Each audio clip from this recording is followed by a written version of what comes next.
Hey, my brother, how you doing? I'm good, my brother. How are you? I'm superb, man. I can't complain. I'm here. I'm happy, blessed. Yes, it's all I can ask for. Do you know what I mean? In this climate, so Definitely, man. yeah, man. I was just telling everyone how we met actually, which was well, I met you at an Alpha Monk event earlier this. Yeah, Wait, was that? No, it couldn't have been It was like February times. February. Yeah, February, March. Yeah. yeah, it was March, but that must have been last year then. No, this year. We're just Was before. it this Yeah, Just before before COVID kicked in, lockdown? and Wow. Right. So March this year, it was a Alpha Monk event discussing Black hair and the importance it plays in the lives of our community and the experiences we've had with hair. And so that was a great event. That's when I first was enlightened by the insights that you had to share and had to offer. So, and thank you, bro. it's true, like since then I've still been, it resonated with me. And of course, had to look through your Instagram, had to look through what you've been about for a long time, and maybe kind of just start with that, just kind of sharing with our viewers a little bit about your story and what you're up to at the moment. Okay, no problem. Well, thank you very much for having me. I know usually we probably do things on a panel level, but we've got to kind of work with what we've got. But me, Darrel Blake, I mean, what do I do? What don't I do really? But I'm more of an educator. I'm more of someone who essentially brings people together, but under the unison of what can we do next, under self-love, self-empowerment, and understanding who we are as Black people. And I've been doing that through communities and through academia, working in schools. And I'm in a position now where I'm sort of like not begging for society to give me what I'm due, and create my own space and, think with like-minded people to sort of bring about change in the way that we need to in order for young people to thrive and do better than what we did. So I've been doing that. I've been doing mentoring for 15 years now, working in education for 2 years, and been real hands-on in community for about 10 years now. So that's pretty much where I'm at now. Wow. And, we've kind of redubbed, I guess, this month, Black Future Month, not as a way of denigrating history, but more of a way of elevating it, in the sense that I believe that the individuals we're going to interview through this series are people who are actually helping us to move forward by acknowledging our past, but actually putting it into constructive means as we move forward. This is why you have to be number one on the show, really, to be honest with you, because oh, brother, because there's pressure. One thing, no, it's one thing obviously to talk about history, which we're going to do throughout this month. Many people are going to be doing that. It's a whole nother thing to be able to almost transpose that history into helpful, practical methods to kind of elevate us as a community. And so that's why I'm so happy to have you kind of on the program today. And so let's start by talking about, because some of the videos that struck me the most I've seen of you is these tours that you do. Sure. That you're part of, and it's a tour around London. From what I could understand, of course, correct me if I'm wrong, but you take people around London and kind of give them some context to what we may usually just ignore on our routes around London. So give us, tell us a bit more about that. Okay, so I do a City of London slave trade money trail tour, and it's a tour of, well, I follow one family member. His name's Sir Edward Lloyd, who was born in 1648. And he made his wealth through colonialism and through plantation slavery, transatlantic slave trade. Where he set up base is in the heart of central London, in the 1 mile square radius. It's actually in the Bank area where he started. So it's right next to Bank of England, and it's on Lombard Street where he started his wealth. But his connections to, there's a triangle, and his connection to other buildings is overwhelming, because we walk past these buildings every day. Matter of fact, some of us even partied in some of these clubs back in the day. So your Revolutions, your Agenda, your APT, the Wall, a lot of these clubs from like 2010 days when, Yeah, back in the day, back in the days, a lot of us walked past these buildings, but not knowing that it's got colonial ties, colonial history. Some of the buildings are still named after the individuals who, you know, erected the building, but he had his hands in the pie. You know, some of the buildings still will have, you know, markings and engravings of, you know, sayings and quotes of what slave masters used to say or things they used to sing on the slave ships. We walk past it every day.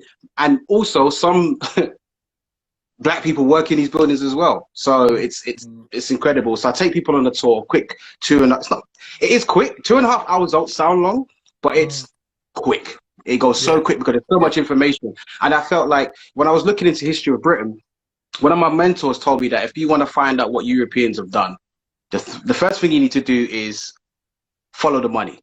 So that's what I did. I decided to follow the money, and I found out, wow, Britain's wealth is crazy. The fact that, you know, Docklands, you go to Canary Wharf and you're like, yeah, I'm in the plush part of London, but the whole concept of the Docklands is built off the route that they used to take in order for them to go out in travel to Africa. So the Docklands is built off the transatlantic slave trade. You know, you've got West India Key, you've got you know, East India Key. They're literally telling you exactly where they got their wealth from. So it's about bringing that knowledge forward. So it's not just about highlighting that and saying, no, that's what happened to us, but it's to let us know that we are still on that soil.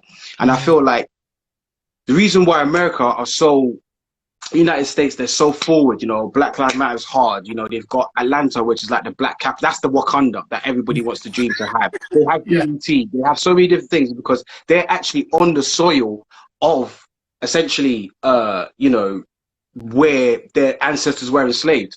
So there's a massive connection to why they want to fight every single day. As opposed to the UK, some of us come from the Caribbean, some of us come from Africa, so our ancestors were over there. So it's disconnected. Whereas right, so we can't really feel the connection where we should feel the connection because those individuals that was enslaving our ancestors, the wealth is here, you know, and they were here as well. So it's about bringing that to the forefront and making young people understand and know that you are standing on the shoulders of leaders, but in the same breath, you have to go forward. But when you're going forward, look back. So I believe in the Sankofa and Dinka symbol and belief of understanding what's in front of you in order to go back, you gotta look back, but then to go forward. So it's about bringing that to the forefront and teaching it in a way where you can make it relatable. Because anybody can teach Black history, literally anyone. But it's about how you do it and the method that it becomes, you know, intergenerational learning for young people. So that's what I try and do, to bring parents and community leaders there so they can pass it on. So yeah, that's my talk. I love it. And I guess when I kind of hear you talk, when I see what you're about, I find it so aspirational from the sense of, you know, there are things that I know, but this is such a key area that I want to know more about. And so I love, you know, listening to people who know what they're talking about, to be honest with you. And here's the thing for me, different moments happen in my life where kind of wanting to have a greater awareness of my story, my history, kind of comes to the fore more. And for me, it really took that turn as I've got children now. My oldest is 6, my youngest is 2. So I guess it's been slowly, I've got 3, and it's been slowly with each of these children that I've wanted more of an awareness because I've wanted to be able to impart some of that knowledge onto them. For you, what are kind of the key markers you can look at in your story which propelled you into wanting to know more about our journey? Or has it just always been there for you since birth? Or was there, can you think of some moments that were the catalyst to think, rah, you know, I really need to know a little bit more about this? Well, all right, there's 2 pivotal moments. The earliest moment was when I was 14 years old and I did my first fast. So I was about, just coming up to my 15th birthday.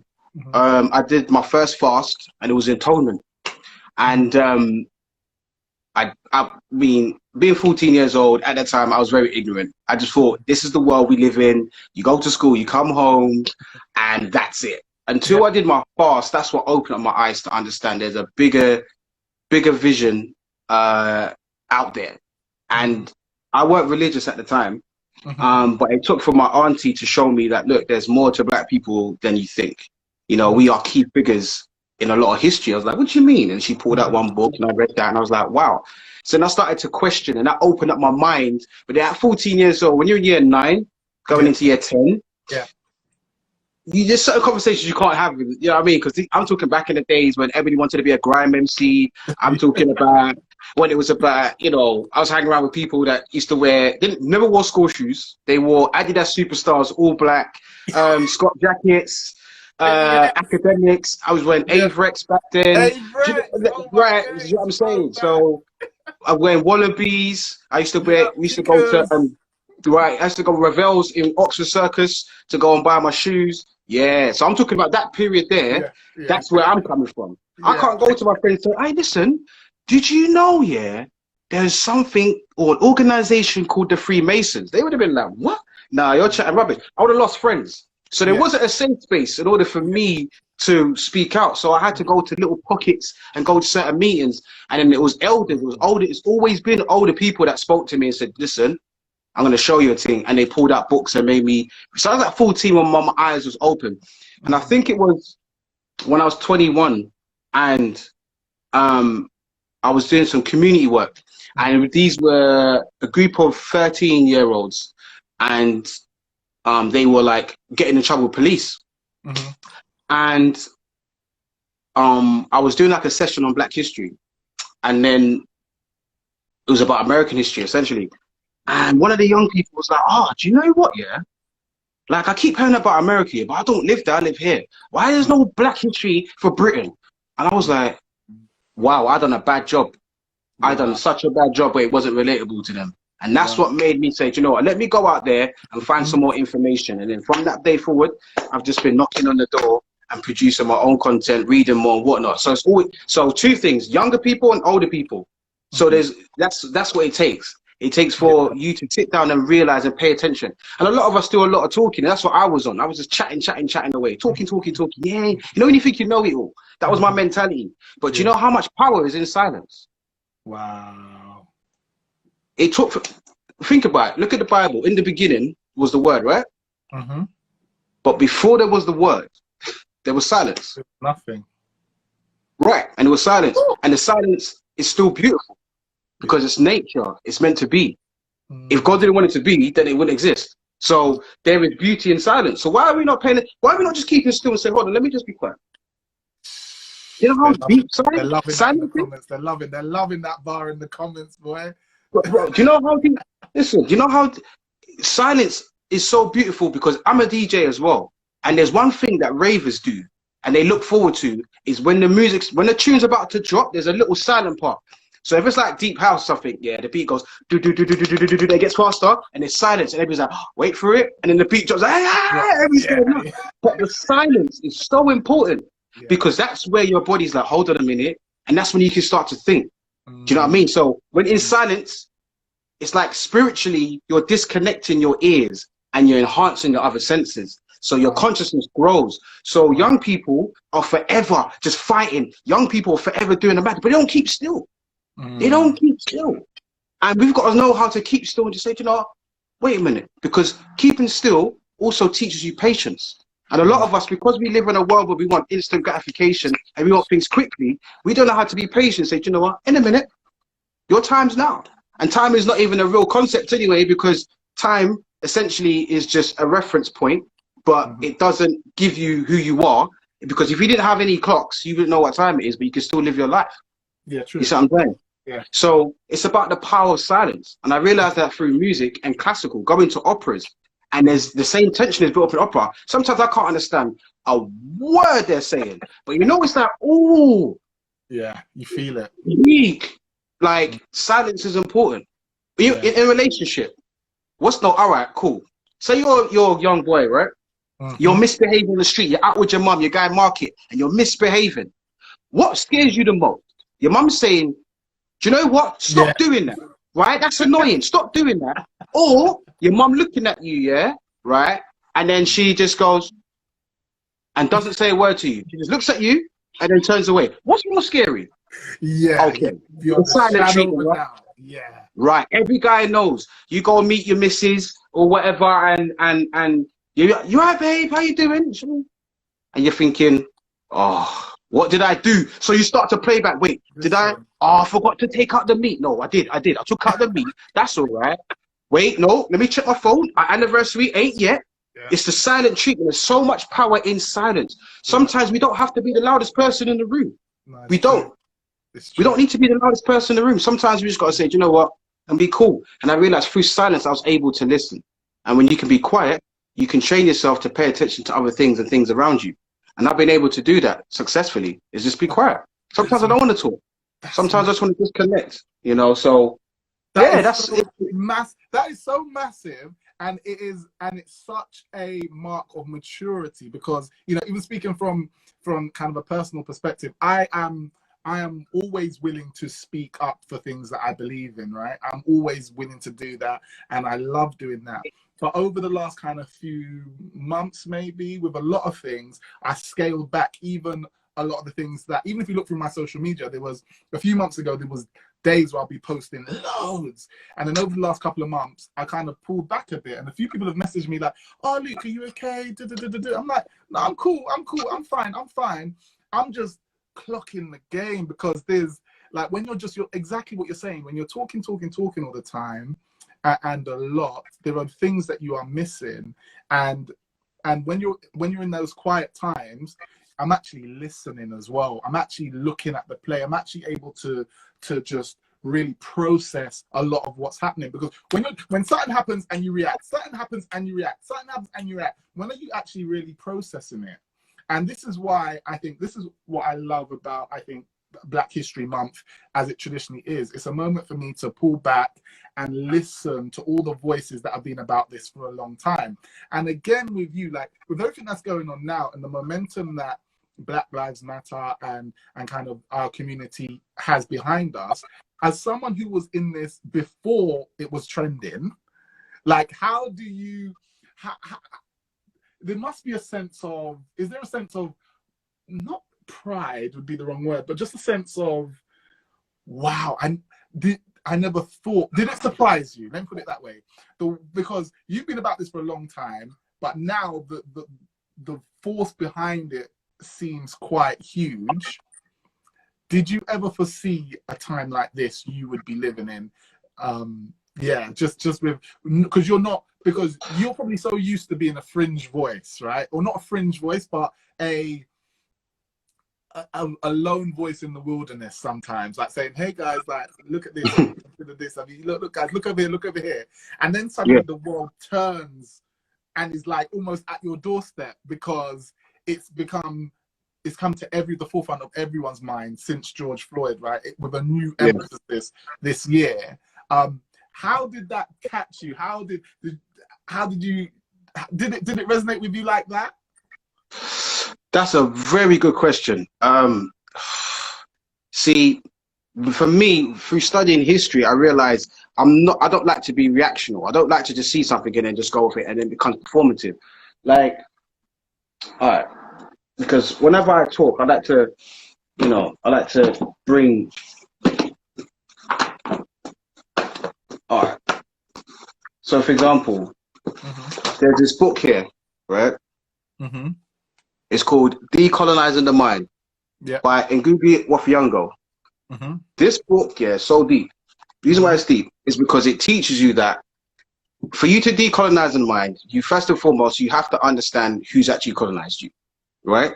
So Europeans, for example, European colonized Africa, but there's still a mental state within Europeans. So the French are not the same as the Germans. The Spanish are not the same as the English. We just go to, we've been colonized by the Europeans. People did things differently. What the French did to, West Africa is deep. What the Portuguese did to Brazil was deep. What Britain done to Barbados and Jamaica is deep. But when you figure out who's colonized you, you realize that you can't take your foot off the gas. And a lot of us like to take our foot off the gas because we're sitting in situations where, we work for individuals or, our closest mates, so we become offended. These sort of books teach you that you can't take your foot off the gas. And it's nice to be living in a time like this, where young people are starting to understand, what's going on, and Black Lives Matter is massive.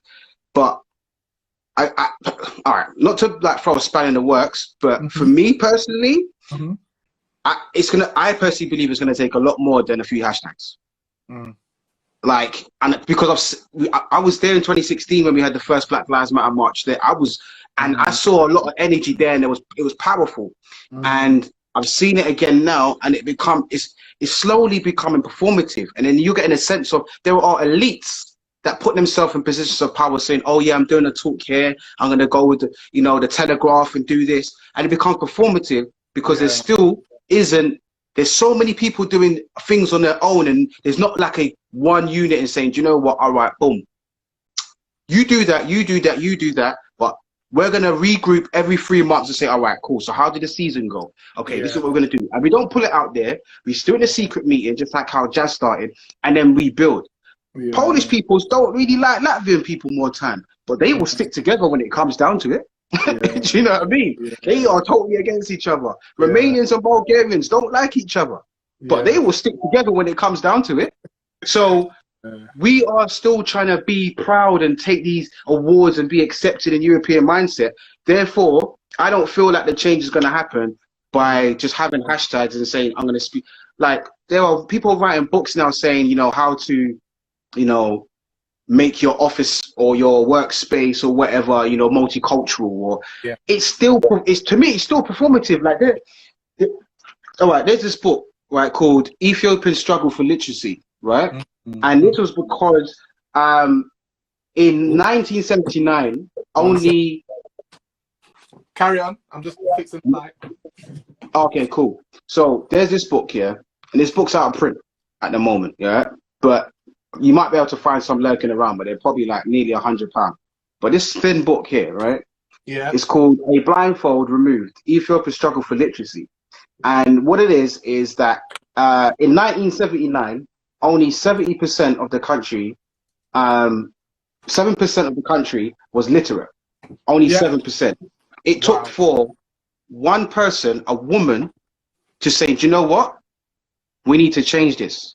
And it took for a woman to grind it out, to encourage people to say, "Look, there's so much pros and cons that can happen from trying to read," because a lot of people were punished for trying to read because it brought along intelligence. It sounds like slavery all over again.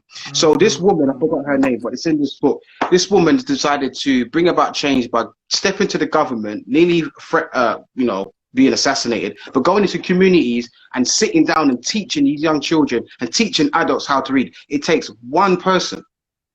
How many leaders did it take to part the Red Sea? One. How many people did it take, or leaders did it take, to build the Ark? One. Do you know how deep it is to just have one? So there's two things to take: the power of silence and the power of one. You see, when children, right, are in primary school and they've got the nativity play, and let's say that one child, they're part of the play, and they're walking through the crowd as they come out of the side room, and they're proud, right? Because it's their moment to shine, right? What do children do? The first thing they do is they're walking, bumping into their friends, but they're looking for their parents, isn't it? Yeah. But it only takes one parent to be there, One parent. They all need to see is one, and that's them for the day. Their role is to be a star. But they're going to be the best star ever because they saw daddy or they saw mummy. That's it. It only takes one. Yeah. And that's the importance. It only takes one. It only takes one pyramid for us to go that, wow, that's deep. It only takes one Jerusalem. It only takes one Mecca for people to be devoted to Islam. So it's about having the power of one. And I feel like there's not that one movement or that one individual per se that's saying, all right, cool, I'm willing to put my life on the line. Because a lot of us are coming from a position of comfortability. And if you check whether it's biblical or whether it's from the Quran or whether it's through just spirituality and Black history, you have to, you got to be willing to put your life on the line to bring about change. And I feel like we're doing things for comfortability where it's like, okay, we're going to try and do this, and okay, we're going to try and do that. But there needs to be real game changers. Young people are ready to fight. A lot of us are saying, yeah, I'm going to march. I can't march on this day because I've got my cousin's birthday, or I can't go to this meeting because I've got a lot. Our generation's finished. Trust me, Luke. Our generation's, the younger people, they need a reason. Yeah. They just need one reason to say, all right, You lot are amazing. You are kings and queens. It just takes one person to stop a fight. You don't need a gang of people. No, it just takes one security guard to stop a bar fight. It's helpful if there's backup, but it just takes one. The power of one. Yeah. Singular. Rastafarianism talks about I and I, the sense of I am myself and I.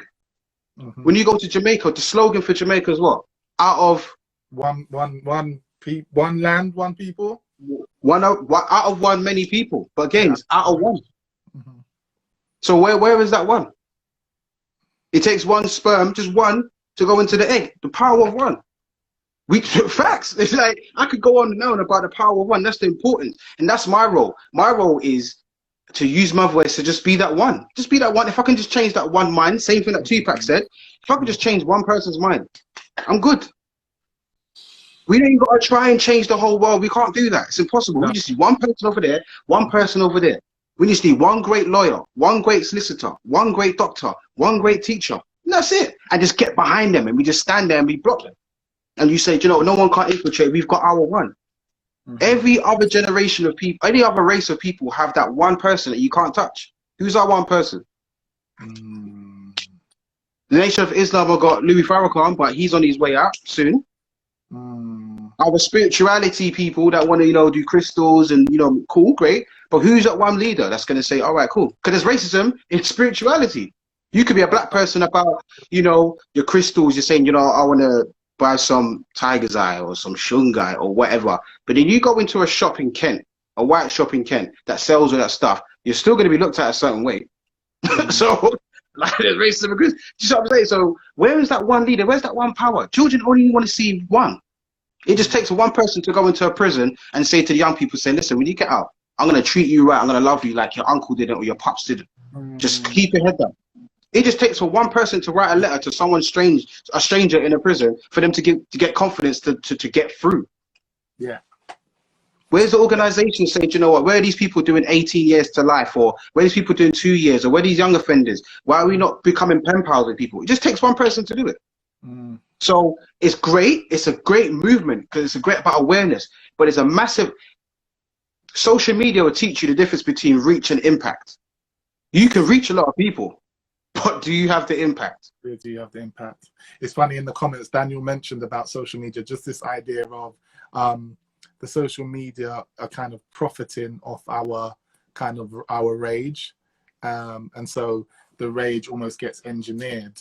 And I think kind of leading on from that, it's, you know, social media, it's really a love-hate relationship that I have with it. Basically love. I love it. Okay, I can't deny it.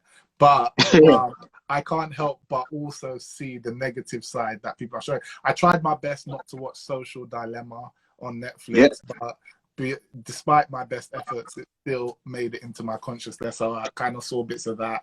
And so I you know, social media is playing this interesting role. And, you know, talking about what you're saying about one as well, just the idea of, I think social media sometimes makes us feel as though we are being that one because we, you know, wrote that tweet, or because we wrote that post, or because, you know, we did that video. It kind of, sometimes I think it gives it makes us feel as though, as you say, like, we are reaching people.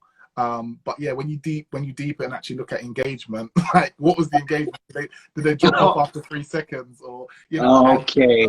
So that's exactly. I hear exactly kind of what you're saying. It's interesting. Do you feel as though, I guess, thinking about the idea of one, like one thing even that could be done, or that one movement that could be made, do you feel like, as we talk about Black history, part of the fight or the conversation that goes on a lot of quarters is actually telling more of, I guess, Black history in history, but actually I see it more of just telling true history.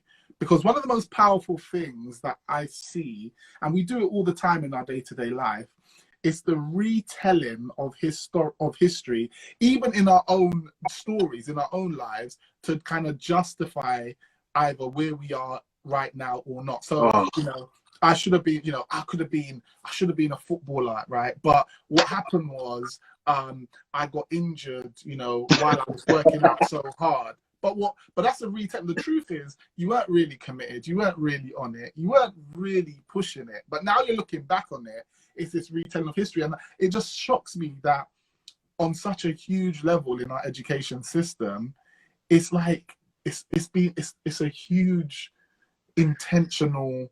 It can't be done accidentally.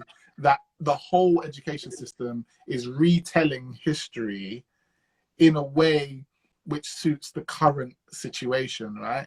And so when I think of this one thing that could be done, I just feel like that would be so powerful if we just got an accurate history. Or okay, it might not be completely accurate. I understand that there are always sides to the story, but I'd like to hear other sides of the story then.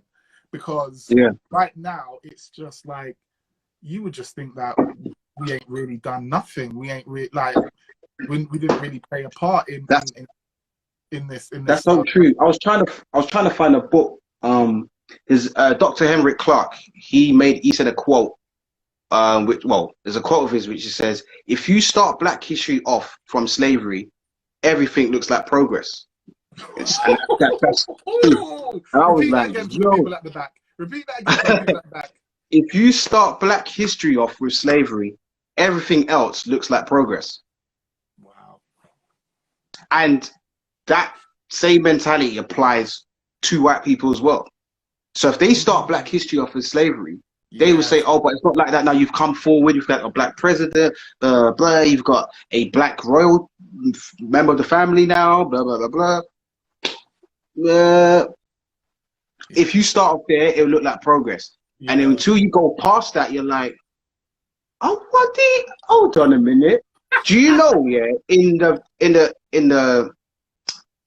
all right, so in the Guinea coast, so in where Benin is, next part of Nigeria, next to Nigeria, without the borders, right? Do you know Benin has their own wall? You know, like the Great Wall of China. Benin has their own wall, which is twice the length of the Great Wall of China. It got burnt down by the English when they went there 200 years ago, well, under 200 years ago, because they was like, wow, this is crazy, this is great, it's amazing. And it's twice the size and height. And they're like, wow, man, all right, let's burn it down. The only thing that's left is like a king's temple. And that's in Nigeria. Like when you go, if you start off with slavery, everything looks like, I don't even have the book. Man, I ain't gonna hear, but everything starts off with, okay, we was in shackles and chains. So that's the lowest. And it becomes, you know, a normal narrative that we was uncivilized. And that's about it. And that's because we don't pass it down to the younger generation, the other side of the story, they start to believe it. So they live up to the stereotypes and they become the very thing that we're trying to fight. So it becomes a conveyor belt. And then if they become disconnected with history because they don't see Black history is going to take them off the roads, or Black history is going to get them a job, or Black history is going to, you know, fix their domestic issues or social issues, or, you know, fix their marriage. You don't think that. So they think, okay, cool, well, I'm going to disconnect from that. I'm going to focus on this. That's going to get me by. By the time the 15-year-olds get to 55, so 40 years from now, them understanding Black history is going to be so dangerous and so sad. It scares me. Yeah. The fact that growing up, to hear Jamaican patois on a day-to-day basis was just the norm. Or from the neighbor, from Marcia, who's screaming down the road, chatting to her family, who's on the phone, you know what I mean? And it's an expensive call. Just to hear patois on a day-to-day basis was norm. Going to certain markets. Going into the market now, going on road now, do you know how hard it is to just hear someone speaking Yoruba or speaking Twi or speaking with a patois from the Caribbean? It's rare. So if young people are being desensitized by it and not seeing the importance of it, that means speaking patois or speaking your native tongue from time to time, just to have that conversation on a day-to-day basis in school or outside of school is going to be diminished. That means they're going to be so disconnected from their roots that they are going to be lost. So you think they're lost now? Give it 15 years where you don't hear anybody speak about, and it comes through music as well. If you really think about it, like growing up, you had jungle, you had garage, you had lovers, rock, you had grime, but you still get certain languages still peek through. So certain MC will speak with a certain twang or patois or whatnot. That UK drill doesn't have a cluster of a section that's just straight patois or speaking with, or pidgin English, or you don't really get that. So it's like you're becoming desensitized. And then when they want to get to a certain age, when they want to speak out against racism, where are the sources? If they say, you know what, I'm going to go back to Jamaica, for example, or go to the Caribbean or go to certain places in Africa, it's like, all right, cool, but how? Because you're going to need a visa. And because you didn't sort out your papers 30 years ago, you're screwed. Plus, you don't own land because you weren't interested in the land that your grandma had. So therefore, you don't even have any land there. So they're going to be like, you know what, cool. So then you build up this comfortability of dealing with being in Britain. And Black history will tell you that it's either a fight or flight. And a lot of us will sit in a position of comfortability because we're scared to do anything else. Yeah. So you have those who are on the front line saying, yeah. And you got other people saying, oh, I don't think we should. I don't think we should have our own schools. I don't think we should have our own hospitals. What it's about us coming together. If we do our own thing, that's what they want. And it's like, who's they? They are the same ones that put you in this position. And you're telling me that's what they want. What? So do you know them personally to tell you that that's what they want? Have you got like an email with the memo? This is what we've been over. How did you know that's what they want? Yeah. And then you've got other people. So you've got other people of other races saying, no, we shouldn't segregate. We should integrate because that's what they want. I'm like, who's that? They're your peoples. What are you talking about? You go and talk to them. Why are you coming over here? You're not invited to the cookout all the time. Like, and we've got to stop bringing people in and stop celebrating this. We've got to stop it. These young people, I'm telling you, it saddens me. These young people need identity, a sense of identity. And the only way we can do that is give them a purpose and give them a position of power where they can say, do you know what? I see myself. This is really interesting. No, yeah, no, that's really deep because I mean, even a Caribbean, my parents and grandparents, Jamaican heritage. When I look at my kind of, I guess, my African brothers and sisters, you know, I feel like they have a greater sense of identity, a greater sense of culture. I look at them sometimes, and I just feel like, I feel envious, to be honest with you, sometimes, of just like the strong sense of just the way of things that maybe growing up you would have laughed at and poked fun at.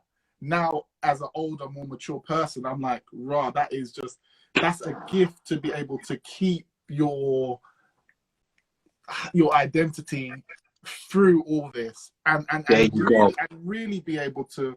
And I think I think Africans in particular, again, I know I'm generalizing, I apologize, but people of kind of a direct African descent kind of are really able to walk two paths. Like, they can do the British thing very well and excel within the British system. But I feel like Caribbeans, I can speak personally, I guess, and the people I know, somehow, I don't know how, and I would want you to kind of enlighten us. Why is it, if I'm correct in my assumption, why have we had a more difficult time? Why do we seem to have a greater sense of loss of identity than those from the continent of Africa? Very good question. Powerful question at that. All right. The main reason is language. Okay. Language is a barrier that breaks everything. All right, ladies in the comments, right? For those that go to a salon and get their nails done, right?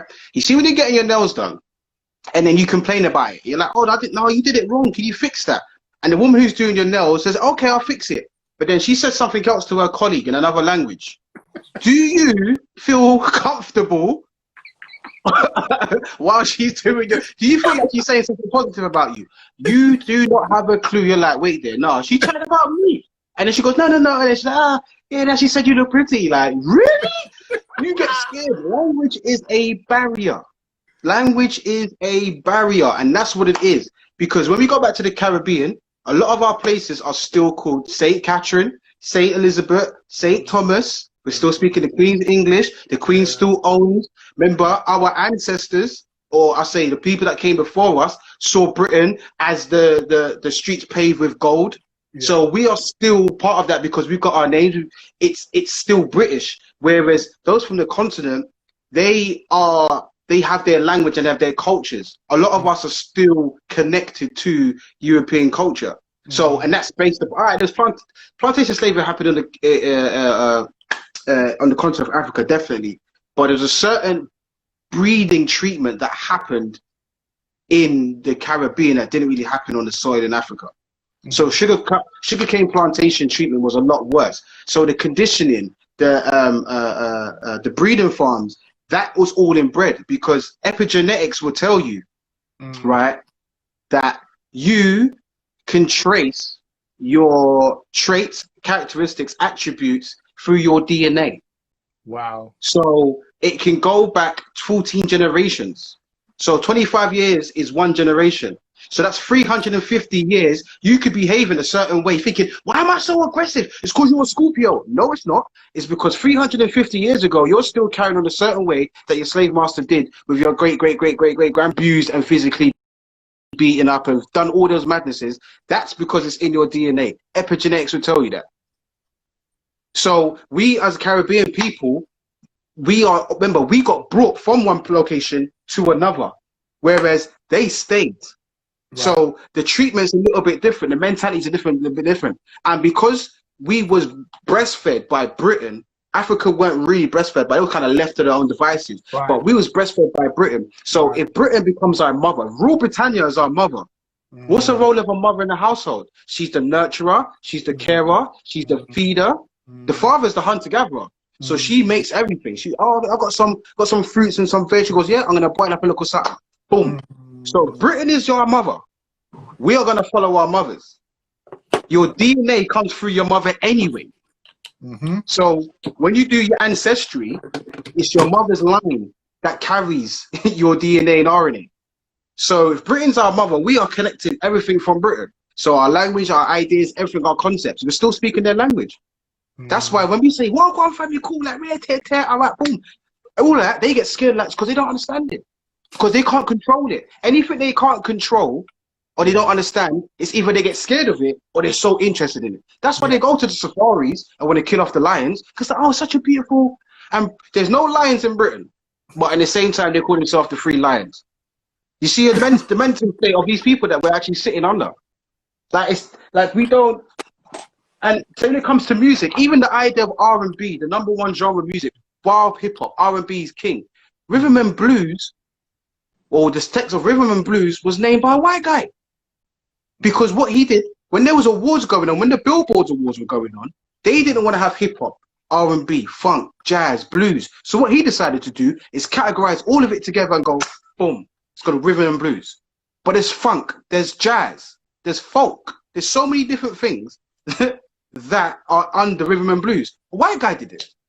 People that are looking, write down R&B creator or name creator, and then watch, his name's Jerry something. And I think that was like, must have been about 60, 70 years ago now.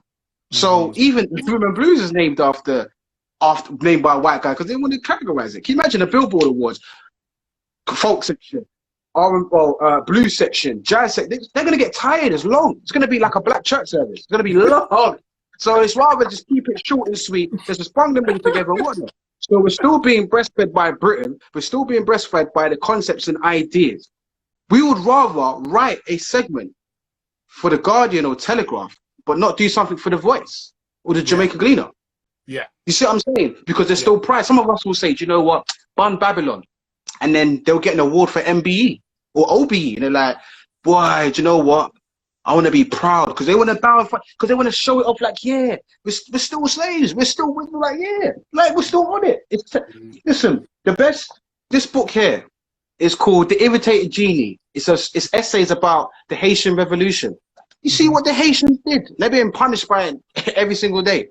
What the Haitians did in order to overthrow, it took one Toussaint Louverture to say, do you know what, we're going to fight back and thump them up. And that's what they did. It takes one person. They said, no, we're going to speak in our native Yoruba or Igbo language, and then we're going to form our own little thing. We're going to keep up our practices. The French were like, what is that spirituality that they're bringing from Nigeria?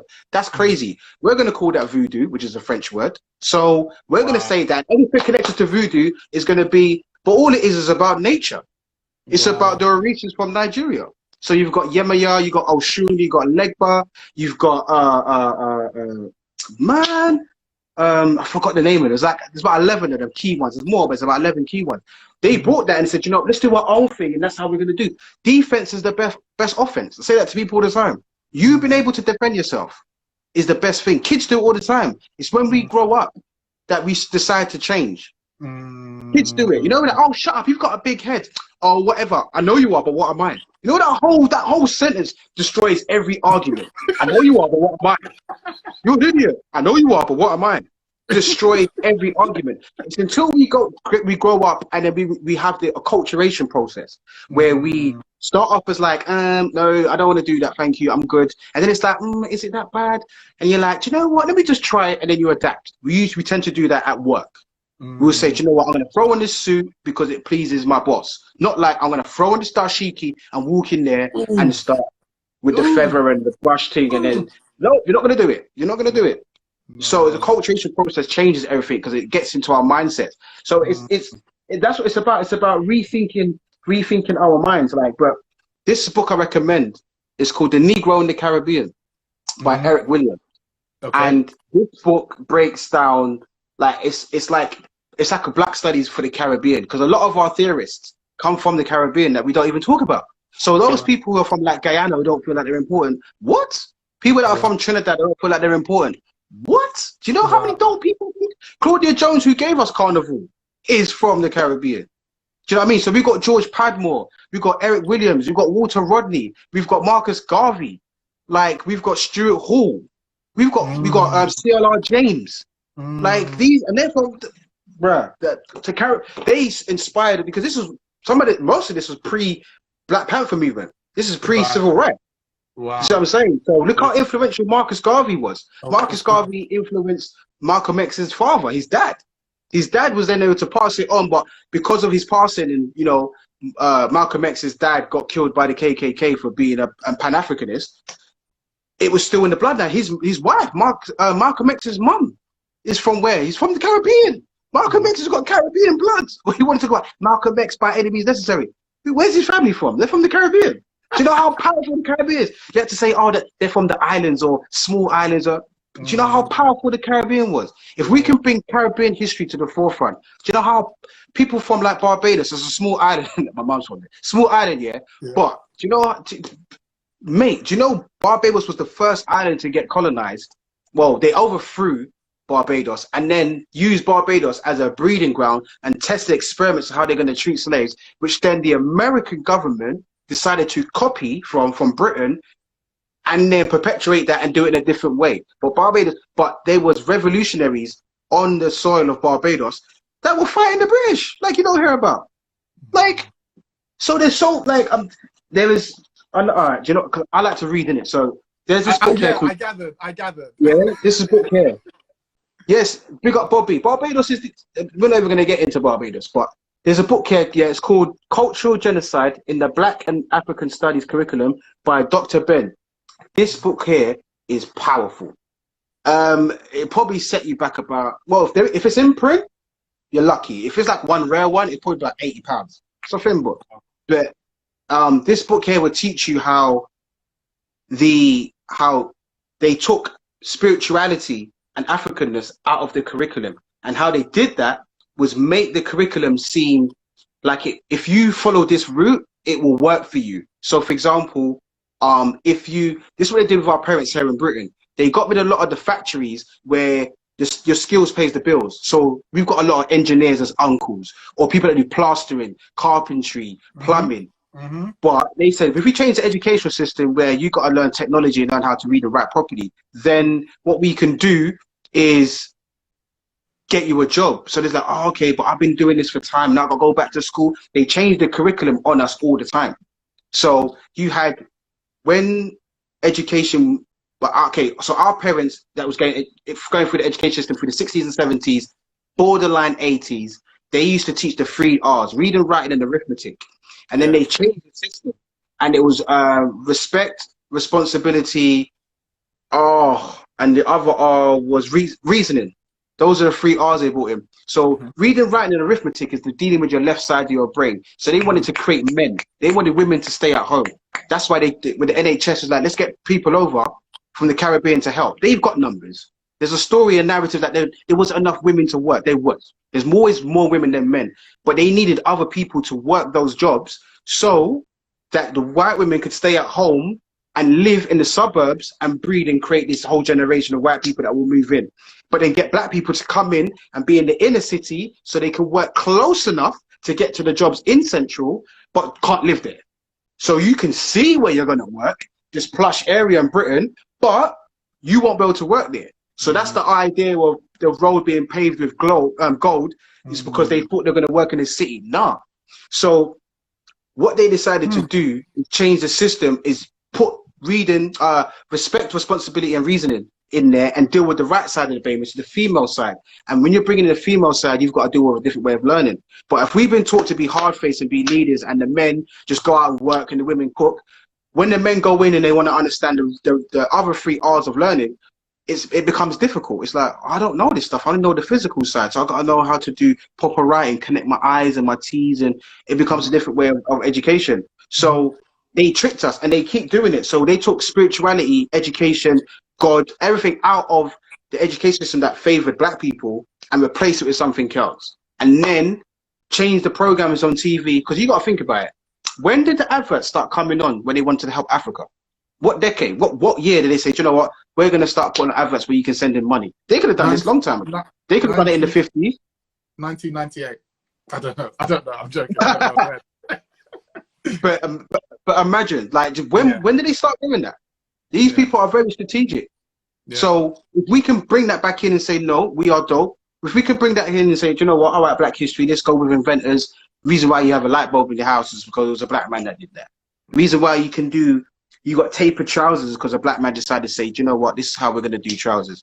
Okay, well, the first car was created by a black man. What's his name? The sister's name, something Jackson, who created the caller ID for the phone. Obviously, the woman's going to create the caller ID because she wants to know who's calling her man. You get me? It was a black man that created, like, there's a black man that created the cellular phone. The, like, open heart. Was it last year before? Was it a Nigerian brother who was the first person to perform surgery on a baby whilst still in the womb? What? Are you... Come, like, bruh, like, we are dope. Do you know how it's dope? Bro, listen, do you know how dope we are? Because I know we have to bring it back to faith and faith-based sometimes. There's this book that was given to me, and this is from 1988, right? And you know it's old, yeah, when you've got 081 as a dial number on the, on the back. It's not even 012, 081, you know. 081. There's this book that was given to me. It's called Some Musical Instruments of the Bible. And you see there, it's got black children there. When I was going through this, yeah, I was like, raw. Like, it tells you how the hands were used in the Bible to make music. And it tells you Psalms there, it gives you the breakdown. It breaks it down like how hands and how black people use hands too. And then it's got symbols. Like, it shows you there how important symbols were on the drum, but where it comes from, it gives you there. Wow. It gives you Psalms. I was like, what? Like the coronet. These are all instruments that we invented. Wow. Like, I was going through it. Do you know what made me appreciate? Even a harp. It was an African, European, or let's say it was in Africa, but it was in Europe that created the harp. Europeans couldn't play it. So what they did, in case they would, turn it on the side and turn it into a piano. Like, it's like the tambourine. Do you know what? Reading this, when I go into schools and I talk to children and it comes to that doing music lessons, I say, listen, whoever's on the triangle, you're a G. I didn't want to be on the triangle when I was a kid. Like, ting, and then just waiting for everybody else to play all the instruments, and then ting. You see, reading this book, I'm like, yeah. Triangle is, it just gives it that one. See that, back to the one again. That one ting. Yeah, it's all it takes to just separate a whole tune. That one ting, ting. Different rhythm you're playing now. Bringing back and understanding, like, for example, this book was given to me. It's about Queen Nzinga. Queen Nzinga is we talk about Queen Nan in the Maroons, definitely, as we should, but we need to recognize Queen Nzinga. And this was pressed in 1971. So you probably can get something similar, but you can't can't get this again. Queen and Zinga taught me about resilience. Your exclusive books. We can't get none of these again, man. Sure. You can, but because you can get them, but the print. It's about going to the old prints because it's just, yeah. But she taught me about resilience, how to just be patient, and through patience, you can get a lot done. And knowing when to strike, knowing when to speak, knowing when to be present. And I feel like we have to give full and utmost respect to our sisters, to our black women, because they know about resilience from different angles, just from, through society where they're trying to fit in, that society that doesn't accept them. And because we live in a patriarchal society, as black men, we don't even understand that we actually benefit from a lot of the traps that put in place, because we can get a job quicker than some black women in certain fields. There's discrimination on a vertical level and on a horizontal level. There's certain jobs that women can go for, salons, nurses, blah, blah, blah, blah. There's a vertical one where it's like a glass ceiling. They can get to that point, they can see it, but they can't get through. And we perpetuate that because we're just like comfortable, because we're still trying to find our feet. Yeah. So teaching, understanding about resilience and understanding about patience, it taught me to say, do you know what? Everything happens in time, but also don't miss a moment. Don't take away someone's experience to learn something new. You could easily stop someone on the street and say, how are you doing? And just even asking how you're doing can be so powerful, so important. And that's what it takes. It takes for young people, older people, whatever, to just come across and say, do you know what? All right, cool. I'm going to take a day out and just speak to people. And it's only when you go on the tube, you realize how conditioned we are, bro. When you sit back on the tube and you got your headphones in, you don't want to talk to no one. You see, when you go to the Caribbean, you have to. You have to talk to people. You can't be what? And you take your time. Don't you take? What do they say to you? Why are you walking so fast? You take your time. You see, think about it. We're so eager to get the latest AirPods. Our young people are so eager to get the latest AirPods. But what's it doing? It's disconnecting you from the wider world. And we're not even deep in it. They told us. They call everything I. They told us. They're not hiding it. It's in plain sight. Exactly. Plain sight. So Darrel, here's the thing that you've expanded my mind. My hair done by Naturally Locks Lexi, who's down in the comments, is beginning to pull at the roots now, because you're expanding my brain, right? Put succinctly, how helpful is this idea of black and white? And is there a future where we can move away from that and more talk about ourselves as Africans once we get over that own internal divide that we have between Caribbean and African, and really we're all African, really? I don't know, is that just, I just feel internally, and I could be wrong, I just feel as though it's just, that in itself would be such a powerful move. Or am I missing the point? Is it like the term, the N-word? I don't want to offend anyone. So is it like the term N-word where we have taken that word and reappropriated it for ourselves? Is that the same way we can do it with black? Or do you think there's a future wherein black isn't the way I choose to describe myself, but African is how we choose to describe ourselves? Because I don't know. Do you see what I'm saying? Or is, because if we're one race, how, okay, what race? The Chinese people, what race are they? It's a very good question, and I feel like, so the concept of race was only the idea of race was pioneered by a guy named Carl Linnaeus. He's the father of taxonomy. So he's the one that put things into categories, amphibians, reptiles, and that sort of thing. He then decided to change Homo sapiens into categories. So you had Homo europaeus was Europeans, Homo Asiaticus, which was the Asians, but they were like they say the people from Mongolia. Then you have Homo Afro, which is African, but that was the lowest. And then it was, okay, well, these set of people are the closest to monkeys. Therefore, we're going to connect them two together. And then that will also perpetuate, the idea that we should be able to treat them how we want to treat them, because they are not human. So if they put that into the books, scientists will believe it, social sciences scientists will believe it, psychologists will believe it, and so on and so forth. And then, because these terminology came back to things like, it's a very good question, because remember, we're still using English. Going back to what I'm saying about languages, we're still using terminologies that were given to us. Biracial didn't come out until 1980. Being mixed race didn't come out until 1979. So when you go for the Black Panther movement, people identified with being black. People that were mixed race, they said they was black. So there wasn't that much of a divide. Going back before that, it was black was taken, that B-L-A-C-K was taken from Blake, which is B-L-A-Q-E. Q-U-E, sorry, which was taken from the Germans. And that was associated with color like necro and stuff like that. But then before that was Moors.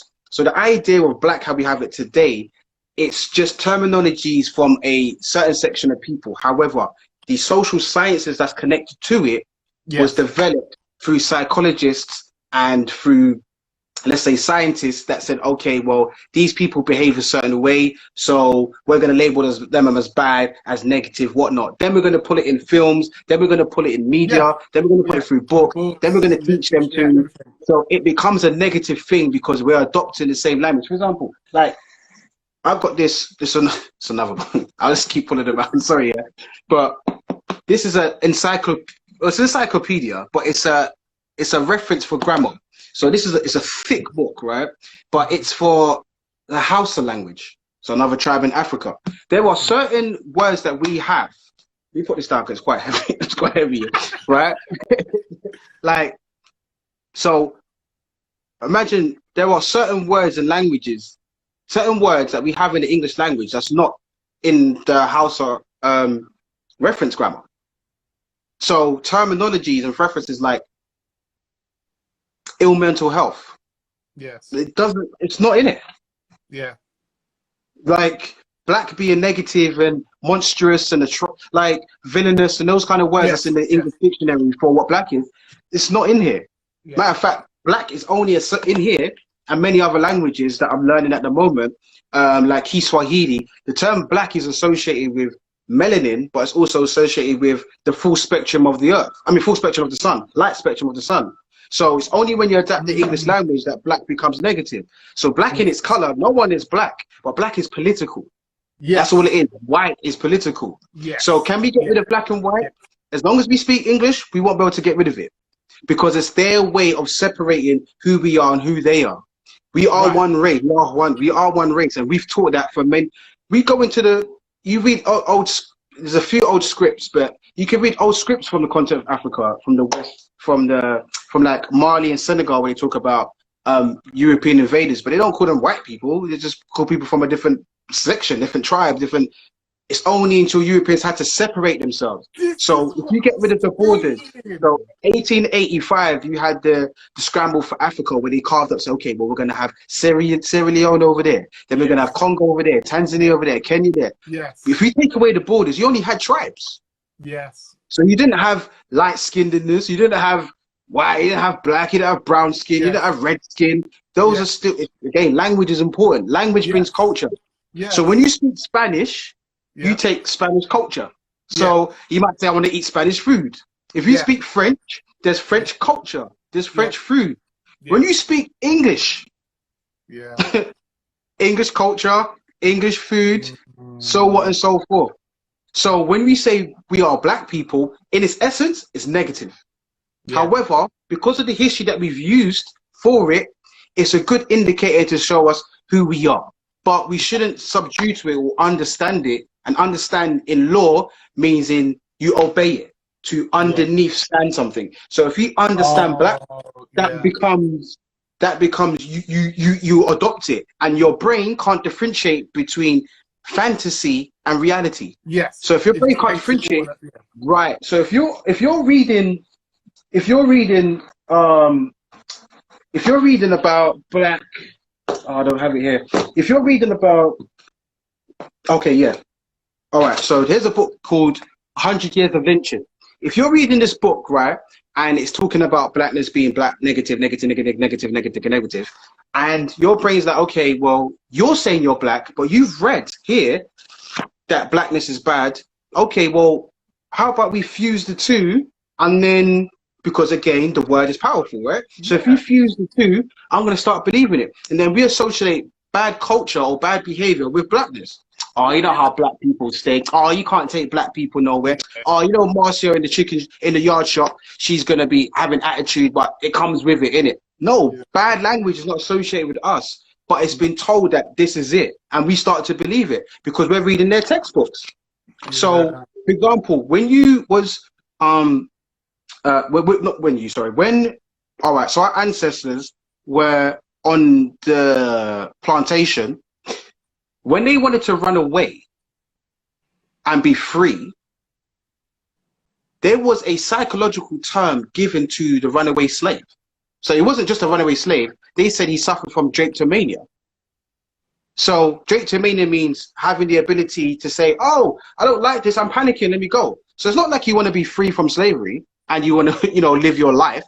It says, no, he's got an ill mental health. They put that in the mental health book. And if they passed it around the United States, this is before the DSM-5, which DSM 1 to 5 came out. The psychological term for black person running away was called drapetomania, and then they scrapped it. And I think that was created by Samuel A. Cartwright, I think it was. Is Samuel Cartwright? But this was like during just pre minstrel show era. It was pre that. So when they got rid of that, it was like, okay, well, we have minstrel shows, clubs, different things. So calling ourselves black is negative. We can say that we are African because we can tie ourselves to a continent.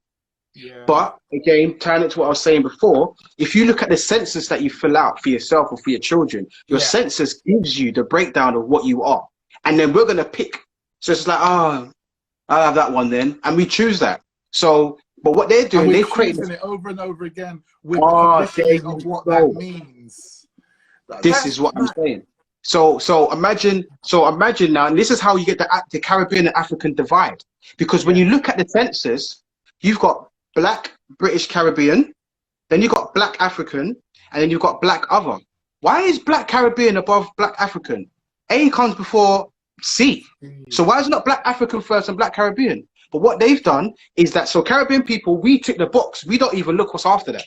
So we don't even pay attention that they deliberately put African second. So we could be like, yeah, I'm not African or whatnot. Let's skip past that. It's the same mentality you have in the census. The first option is white. W doesn't come before A for African or B for black or A for Asian. White's first.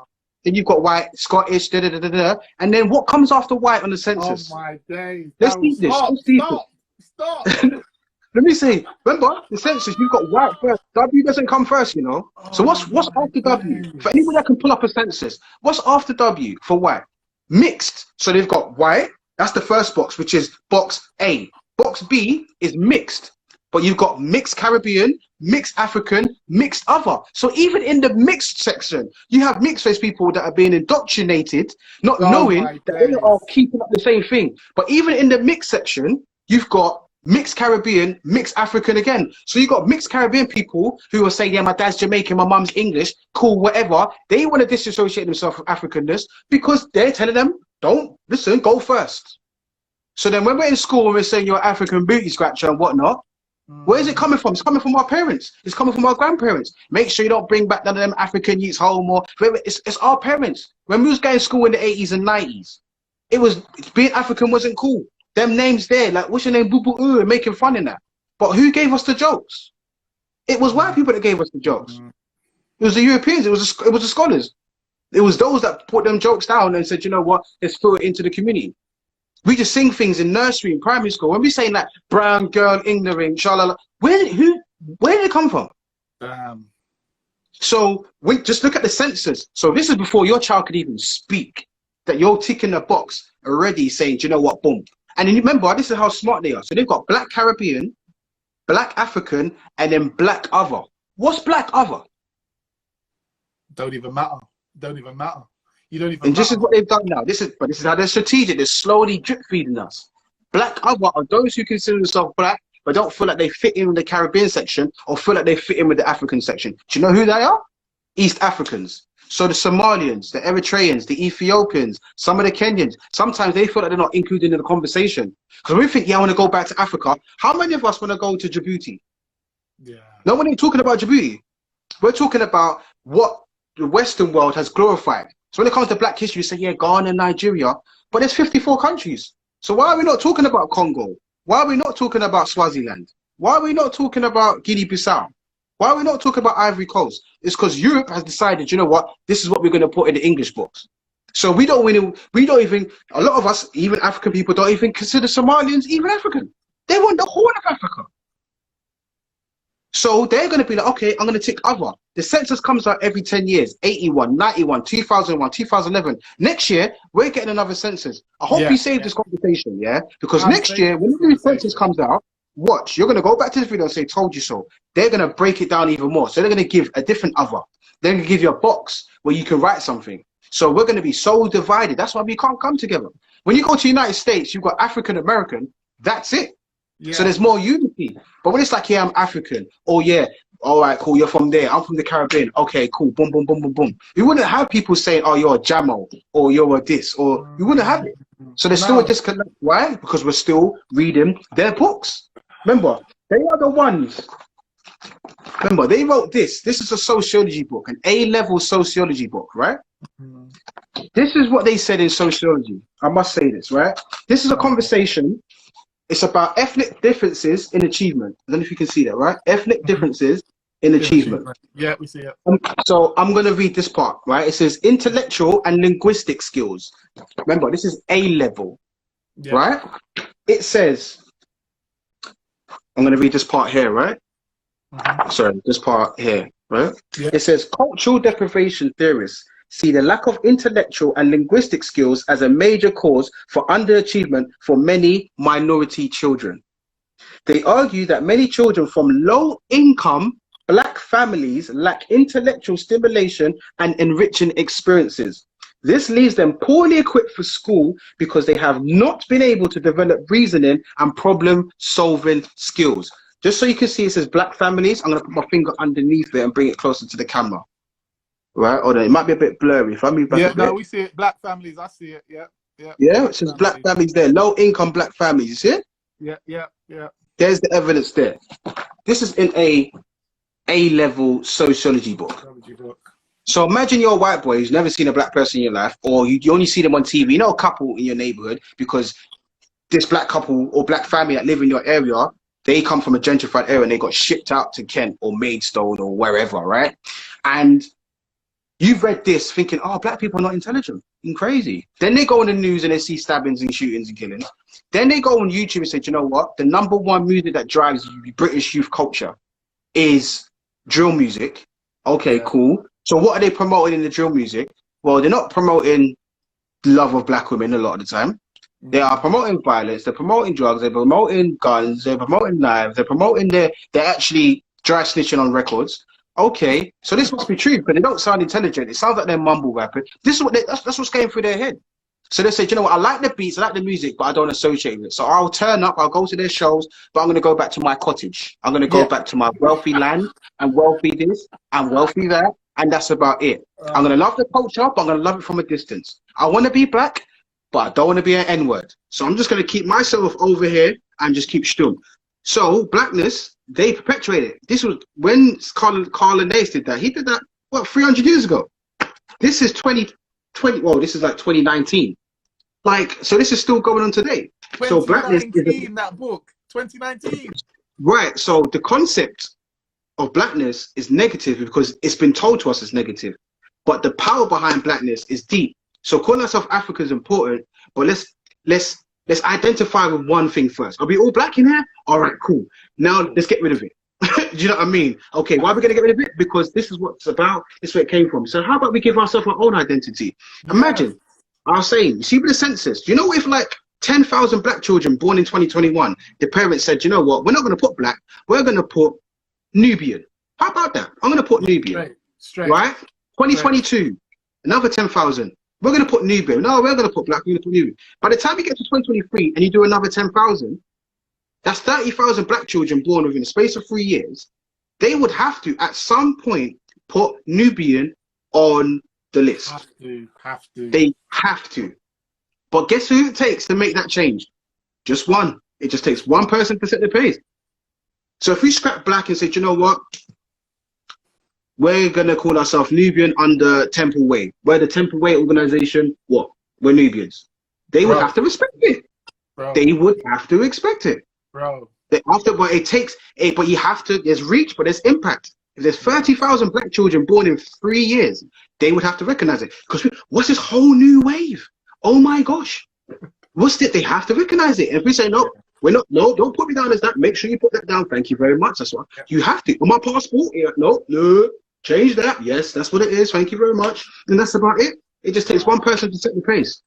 But if we're African Americans saying I'm an African, how are you an African and American? It don't make, you don't get Chinese Americans. You don't, it's still the Stockholm syndrome. You're still being licky. You still want to be attached to, yeah, I'm American. I'm proud to be a part of, bro, no, run, like, get out, literally, get out. Before being black British. Black is negative.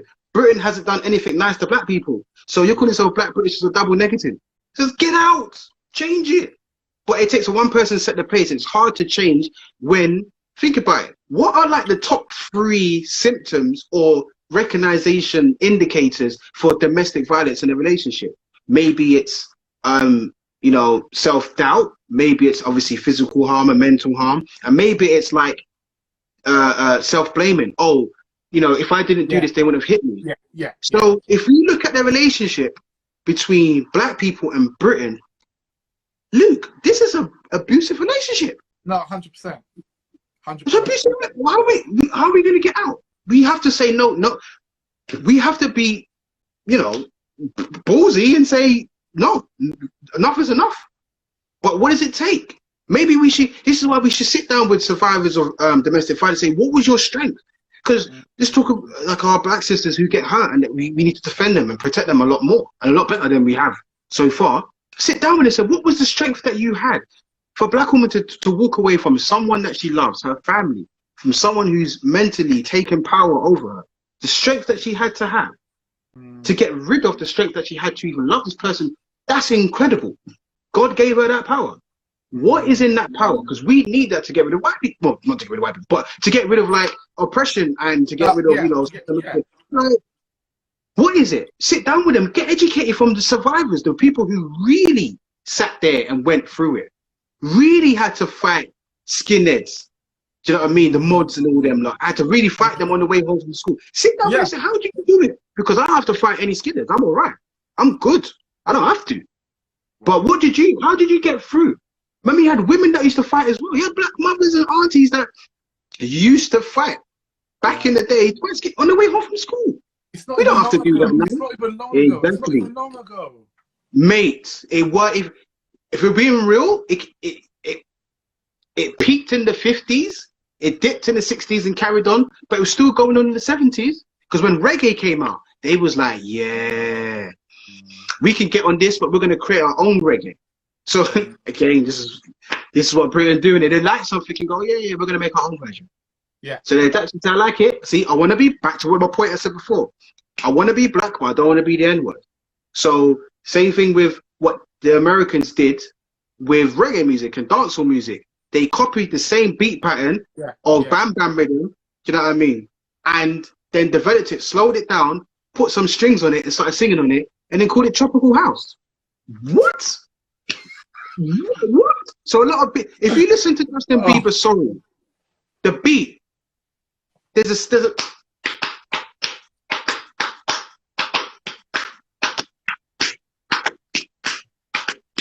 that simple beat. They took that, was like, all right, we're going to take that from Sly and Robbie. Thank you very much, Mr. Blackman. We're going to develop our own thing. They just created a reggae version of Turtle Bay. That's literally what they've done. And we've allowed them to do it. So as people, we've got to identify, so you know what? Okay, we're Nubian. Cool. This is Nubian music. You can't touch it. Okay, cool. And have our own. There's nothing wrong with having our own. And then you have a sense of pride because you have something to belong to. And then you don't have to worry about black and say, yeah, we're human, but these are just a different section of humans. We're just, this. That's it. Lions, leopards, tigers, panthers, cheetahs, they understand they're cats, but they're different. It's like, yeah, you do your thing over there. I'm going to chill with my pride. You do your other little thing. whatever. The tigers don't try and, you don't have a tiger saying, yo, hey, that lioness over there, you know, hey, look at her. Yo, you see the way she climbed that tree? I bet you can't even get her done. I bet you can't get her. I bet you can't. Give her a piece of meat. That little zebra that you killed. Tigers are nowhere near lions, but just imagine this, right? Just imagine this, right? Like, just go and give her a little piece of that zebra booty. That little booty that you just bit. Go and get some zebra. Go on. You don't see it happen. You do your thing. You do your thing. What did Muhammad Ali say? The birds go with the birds. The lions go with the lions. The zebras go with the zebras. The giraffes go with the... We understand. They just stick to themselves. We're the only people that want to confuse things. And then we understood, as African people, we understood the philosophy behind just respecting your elders, respecting the ancestors, respecting the land, giving thanks, giving praise, and just recognizing different people. You're going to have differences, but you saw it out. It's only until we started to, you know, speak another language, we started to adopt their culture. So blackness in its essence is very negative, but in its entirety is positive, because there's that black pride, there's something to hold on to. Scientifically, blackness is the ultimate of melanin, which is 6 protons, 6 electrons, 6 neutrons, which then in its essence, the sun in its full spectrum light is black, charges our melanin, which gives us power and sun and vitamin D in order for us to be better. So a lot of us right now are vitamin D deficient. Like over 60% of us are vitamin D deficient. So we're not even acting right. We're not even behaving right, because your organs need melanin. Right. So the sun charges your melanocytes in your skin, which then makes you feel better, makes you act better. But it's getting darker now, so we become miserable. So we're only dealing with moonlight. So moonlight, when you're addicted to moonlight, you're a lunatic, because the moon is lunar.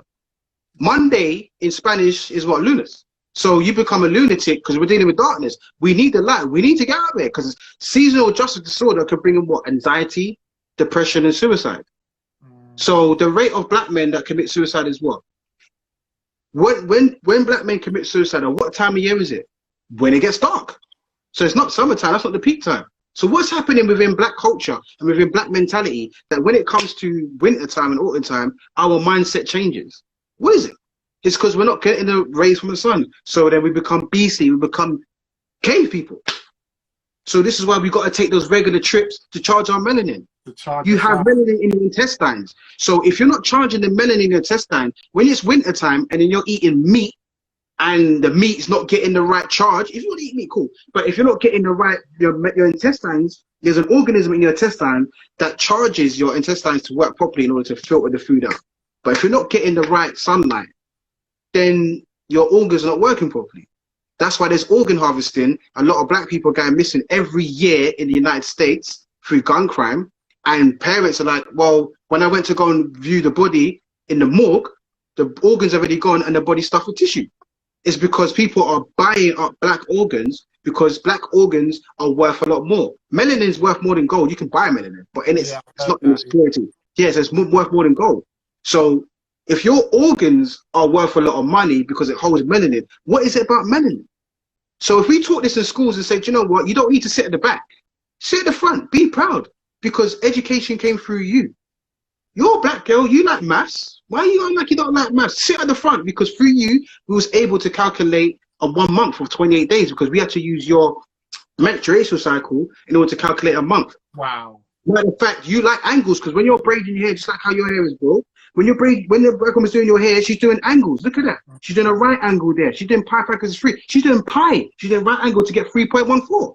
So when you're thinking you're just doing braiding, when black girls are just braiding hair, why are we not teaching them? You know, you're doing maths. You're doing angles. Wow. That's an isosceles triangle there. That's a rectangle there. You're actually doing a pyramid. Right there, look, you're seeing it. Symmetrical. Black women are maths. I think maths is the black woman's gift to poetry of the world. Wow. Let me say that again. I think maths is a black woman's gift of poetry to the world. Wow. Because you can go anywhere in the world, right? Maths is the same. You go to Japan, 2 and 2 equals 4. You go Antarctica, 2 and 2 equals 4. Yeah. Right? Yeah.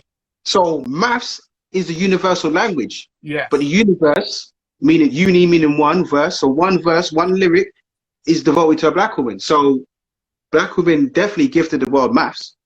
Period. So, like, yeah. yeah. No, I'm laughing because my stylist is saying, yep, enough calculations and I don't care. Trust. All right then. You know when you see when the black. Listen, have you seen when a sister goes into the shop, she's like, you should look at the inches. You know, like 12. Let me see that. She puts her fingers through it. She runs it.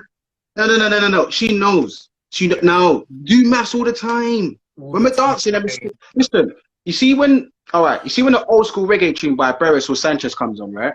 Black women, you know what I'm talking about, right? There's a certain drop. There's like beginning, the beat goes do do do do do do do do do do, and then the beat drops, and then like Barrington Levy or something, and the beat's dropping, yeah, and there's like a little intro part, but it's when the beat drops on the next part when they started singing, like literally, black women do this one thing, right? They click their fingers. Next time you're in an environment where black women dancing to reggae, you just a little sway and clap. Watch the click. Every black woman does this click. Yeah. So a beat will play and they'll be like, see that? And they look away. They timed it. They timed it. I'm telling you, they timed it. You know what I mean? So even if it's like a bam bam rhythm, yeah, like I was saying before.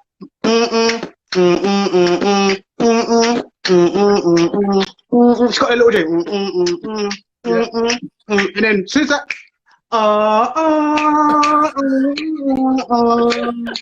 and then what do black women do? When it's their tune and they're with their girls, they time it. They don't all do it symmetrically on purpose, but it happens.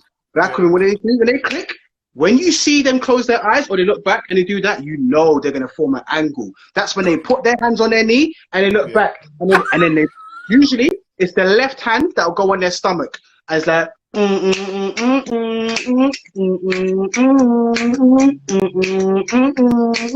they form an angle when they're dancing. Wow. That click. So maths is in everything that we do. Wow. When we're drumming, when ancestors are drumming and you're forming the griots. The griots is the ones who griots, the French people call griots, G-R-I-O-T, which is giving right information on time. But the French call them griots, which means storytellers. Yeah. Right. Yeah. But what it was is there was a Jedna from the west coast of Africa, and in the tribe of that Madame, this is so bad, Mamba something. There's a tribe in West Africa in the Mali region or Senegal region, and they said that there's a word for blood which means jolly, D-J-O-L-I, right?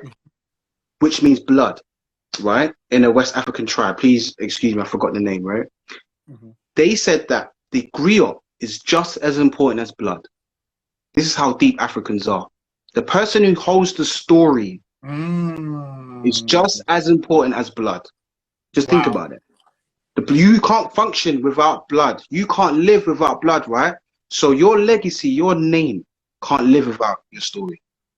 Imagine how deep our Africans are. It's called jolly. French called it, because they conquered most of the West, right, of Africa. But they called it griots. They was like, no. This is I forgot the name, but they said that the griot is the bloodline. That's the person who keeps the story, and that's usually the woman who sits around and tells the story to young people and pass it on. That's why it's hard to find written text for African tribes, because we were storytelling. We're the griot. So think about it. Who was the first master of ceremonies? Black women. Yeah. You see, when we're in the dance, we're saying "Oli, oli, oli," and it's like "Oi, oi, oi." Who was the first people? For black women, because when they're sitting down, everybody's paying attention to them, forming a Umoja circle, and they're the ones that are speaking, and they might say something, and they have to respond. Call and response. Yeah. When you see certain tribe celebrations going on, you got the dances, especially when you got the oh gosh, they're from Congo. Oh man, the tribe will come when they the Dogon tribe, when they have their celebrations and they're doing the dancing, someone will speak and say something, and then the whole mass of them will say it back, and it's just giving grace. It's harmony. It's beautiful. But those are the first mastering ceremonies. They were the first persons to hold the mic and say, yeah, boom, hey, what? Let's love the land, and they all harmonize together. Oh, First person, call and response. These are tribes. This is not what we're doing in the raves. It's great. But the first master ceremonies were black women who were telling stories. I'm going to tell you a story. So when you got MC saying, yeah, boom, boom, yeah, inside the place, inside the dance, oh my gosh, I've never been to France, inside the place, inside the dance, oh my gosh, I've never been to France, yeah? When you got them doing that, and tell you sorry, like back in the day, I used to roll with the thing, oh my days, I wonder what, but the thing, oh my head, I wonder what, the thing, inside the race with the thing, tell them the mic. There was a black woman doing that on the drum. Someone was playing the drums and it was like boom, bam, boom. So the first drum people were, you know, essentially ones that were doing it for tradition, but black women were the first master of ceremony. They were the first MCs. They knew how to do it. They knew what it was doing. And so it becomes a cultural thing. Everywhere, no matter where you go in the 54 countries, it's the same thing. Music, call and response, and the importance of telling the right story, because someone passes it down. You have to. So how can we bring that into to common, you know, education, and make these young people say, you know what, you make music because it's in your DNA and you can't escape it. But make it because have a sense of pride. Don't make it for money. Don't make it for gal. Don't make it because you want to stunt and go STK. Do you know what I mean? Or Hakkasan, just stunt on the gram and saying, yeah, I spent £400 on a steak that my grandma would never cook. How many of us are spending £400 on food that our grandparents cooked? None. Wow. We ain't doing it. How much is jerk chicken rice and peas? What, $8.50 for a large? Yeah, or small? Small. All right. And man's got like 6 bills in his pocket. But you go Hakkasan, not even question the weight, and say, well, like, you're like, yeah, and stunt and say, yeah, take pictures, posting. Is that what we're really teaching young people? To spend those big peas on little steak with some little idiot sauce on the side that can't even wet your throat. But then when it comes to our own culture, we're going to go past it. Or say, do you know what? I want to go Turtle Bay, but Miss Marcia's or Aussie's or Winston's, but we'll go there because why? The cocktails are nice. What? We're not cocktail people. We're not black people. We're not cocktail people. Let's stop being silly. The only reason why we have rum in our system is because after 1807 is when they abolished slave trading. 1833 is when they abolished slavery, right? Mm-hmm. Then they created a system of apprenticeships. So they said, you know what? Slavery's over, but I'm going to create a 6-year apprenticeship for you, meaning I want to see if you can work the land. It's like, we've been working the land for 400 years. Yeah, what do you mean you want to see? Yeah. So they created an apprenticeship where it's like, we'll give you somewhere to live, but you have to work the land. So a lot of them didn't have anywhere to live. So they had to do apprenticeships. They said, we ain't got no money to pay you. We're going to pay you in rum. That's the only reason why rum is still running through Jamaicans now. And Bajans, St. Lucians, Trinidadians, Bermudans, Barbuda. It's the only reason why. It's because a lot of our ancestors got paid via rum 200 years ago. Wow. Like, that's Pirates of the Caribbean. If you deep the details of Pirates of the Caribbean, they actually give you these little gems. That's the only reason why we're rum drinkers, is because it got given to us. So let's remember, a lot of our ancestors were slaves, yeah, in the Caribbean. At what time did they get a chance to be drunk? We're not even questioning it. They couldn't have. So how did we get drink then? Because they still class that the Caribbean is the third world section of the world, right? So how we grow, we distill rum and whatnot there. But how did we end up being rum drinkers? Because we didn't have money to buy rum. So how did we become rum drinkers? It was given as payment. We don't. Epigenetics tells you it runs out like a little one. Come a little rum and coke, and yeah, you got to have a little Ray and nephew, even though Ray and nephew's not owned by black people. Ray and nephew, rare, cool. Where did it come from? And we say, we will stay away from dark rum. We don't want the brown rum. We want the white. Give me the white rum. When it's like men and will teach you that brown rum is much healthier, just like brown sugar is much healthier. We want to. Let's think about it as a sentence, yeah, Luke. No, don't give me the dark one. Give me the. We're done, bro. We're done. Don't give me the dark one. Give me the light one. Yeah. See, on the white one. Still. If we could get like white E and J, I think a lot of the dons will go for the white E and J. I feel them men in the Cubs love a Ciroc. They love Ciroc. Yeah. They don't. I like the white grape one still. I want to go. No, don't give me the black currant. Give me We're done. We're done. Yeah, we're done. But it's a wrap. It's a wrap. Like, so what I'm trying to do is empower young people. I'm reading this book as well. It's called I don't know if any Queen Afua is like a legend. Queen Afua, this sister in America, bad gal, amazing woman, amazing queen. She wrote a book for women, which is Heal Thyself. But there's a man version, and this is about cleansing your mind and disconnecting from things in society that are poisonous. So what you watch is a diet. What you eat is a diet. Definitely, what you say is a diet. Like in certain generations, saying the F word is called a curse. So language is a curse of language. Do you know what I mean? So that's why when all right. So say like the word queen, right? If it tie it to what curse words, right? So queen. If I was saying Queen, what am I doing? Spelling. Right. So So what's the first 5 letters of spelling? So you're casting a spell when you're with your words each word is a spell. Ooh! Ooh! So in the beginning, so in in the beginning was what? That's what I said.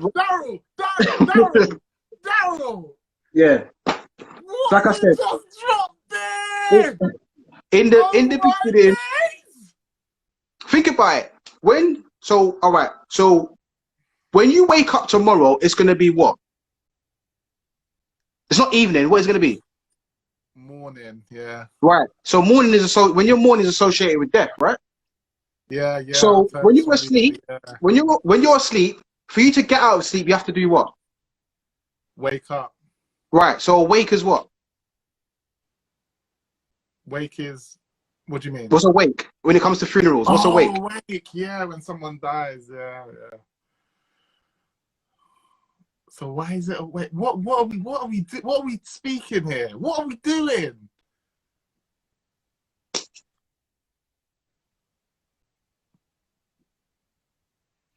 And this is the English language. So my final words are: any given chance you get to say Wagwan, do it. Wow. Any chance you get to say Etisen, do it. Any chance you get to say Langadef, do it. Wow. Do it. Hold on to your language. Language creates everything. We did not write this language. They change. Remember, they change the dictionary every year. There was the English something society, which was I think are they from the 1700s? I think there was something called the English something society, and they were responsible for language in the dictionary. So what they decided to do with desensitize words. So words like light has GH in it. Yeah. Why are both the letters silent? Yeah. Why is it even in there? So they decided to desensitize words because then they could control how we pronounce things. So for example, the power of words. So when you have a child or young people, right? Dada is usually the first word because children, babies understand the roof of their mouth and their tongue is easy. Da. It's easy to do, but to bring their lips in and pull it in and do mum, that's a different level of consciousness. So if a baby says mama first before dada, that's powerful because they've been able to adapt and go and even that vibration, that's why Buddhists go because they understand that vibration goes to your pineal gland, which is they call your third eye, and that's the same tonal frequency that babies hear in the womb. So when they go they'll fall asleep. Oh, it sounds like back in the day when I was locked up for 9 months. You're like that. So language is important. So language is important. If we can get back the language, if we can get back the art of developing our own language and actually respecting our own, hence back to this encyclopedia. I'm just looking at it. I'm like we as black people, we have a running tone of how we speak. We don't straightforward. And do you understand what I am saying to you? No, we deal with feelings. Yeah. You know when you're talking to you know when you're talking to all right, you're in a relationship, right? Or you're chatting to someone, right? And no, let's say a relationship because it happens more in relationships, right? You're in a relationship, right? And you may mess up or your partner may mess up, right? But the reason why they mess up is because they might say something to you, but all right, just say you and your missus, yeah? Right? She goes, oh, Luke, do you think this outfit looks nice? And you're like, yeah, it's all right. She goes, no, I'm going to go change it. And you're like, would you? I think it's all right. No, it's not what you said. It's how you said it, right? Vibration. So we understand that we deal with spirituality and vibration all the time. We disconnect disconnected from it. Yeah. Because why? We deal with the five senses. Yeah. But that's what it is. When there's plenty more. There's one. Just back to the one, because you've got sight, you got hearing, you got taste, you got touch, and what am I missing? I'm missing the big one. Smell. Sorry, yeah, smell, right? But those are sensories. Consciousness is your biggest sense, because I can affect your consciousness by putting something in your head, and you'll start to believe it. So I can easily tell you that outside is cold. You've never been, but you're going to prepare for the cold. Yeah, it is literally, isn't it? Can affect your consciousness. These are sensories. So your consciousness, you only got one sense, and that's your brain. So if I can affect that, your consciousness, that's about it. Carter G. Woodson said, who wrote Miseducation of a Negro, he was a guy that started Negro History Week on February the 7th, 1926. Which then became Black History Month, right? He said, if you could control a man's thinking, you don't have to worry about his actions. That's why you don't have to do most of the stuff. We just do it ourselves. We will call ourselves the N-word. We will say this. We will call our females bitchs. We will say, oh, you're moving savage. That's what... Do you know John Newton said that blacks are savages of the world and not destined for the next world? Meaning that black people, slaves, are scum of the earth, and they're not deserving of going to heaven. That's what he said. Savages. So we're like, yeah, oh, you're being savage. Oh my God, you're savage. Bruh, 300 years ago, a savage was a bad thing. Savage is never a good thing. No, savage, yeah. But then we got, Meg Thee Stallion and that. I'm a savage. And you got young girls, young black girls saying, I'm a savage. Doing these little TikTok annoying dances, bruh. So they don't have to do anything. Yeah. When me and you might see someone who's of a complexion of like Alicia Keys or Sanaa Lathan, right? We will say, oh yeah, she's a fair skinned girl. Yeah. So if he's fair skinned and I'm opposite of that, I'm unfair skinned. So what? They don't have to do anything. We just read it and go, okay, yes, boss. And then we just latch on to their problems and their issues. Yeah, the voting thing. Whatever. Yeah, this happened. Whatever. Yeah, Brexit. Whatever. Nothing favors us. Did you watch Pinky and the Brain as a child? Yeah. What are they? One was like a mouse or a rat. Yep. They're both are. Have you ever... Yeah, they're lab rats, right? Have you ever seen a rat that color? No. So why are the lab rats white with pink eyes? They're genetically modified because when they test products onto lab rats, they want to do it on white rats or white mice, because how they respond to it is how white people are going to respond to it, because it doesn't have melanin. They could use a brown rat or a brown mouse, but they do it on white ones like a white rabbit because of melanin. That's what I'm saying about organs. When they inject it into their organs, how they respond if they die, if they grow an ear or whatever, this is what's going to happen to white people. So when they say, oh yeah, we've got this new drug, it's hay fever, tested and whatnot, it's good for you. Or we've got this, or we've got hydrocortisone for your eczema, or They did not test it on one black person. Wow. So when we're rubbing it on ourselves and we're taking these things in, who is it for? Because it's not for black people. Yeah. So this is, oh, the symptoms of just taking this ibuprofen, you could be, you might feel sick, nauseous. It's not black people, nope, it's them. So we're taking their medication. So when it comes to the vaccines, if you say, are you going to get a vaccine? Even if the vaccine was legit, even if it weren't tested on black people. So even though we are one human race, right? It weren't testing on black people originally. It was testing on white people. Like, okay, well, let's see how this version, but we need some guinea pigs. Let's go to Jamaica. And then, right. But essentially, they tested on animals who they're genetically modified to see how white people are going to respond to it. Why are they going to keep, why are they going to create a cure? I follow you. Yeah.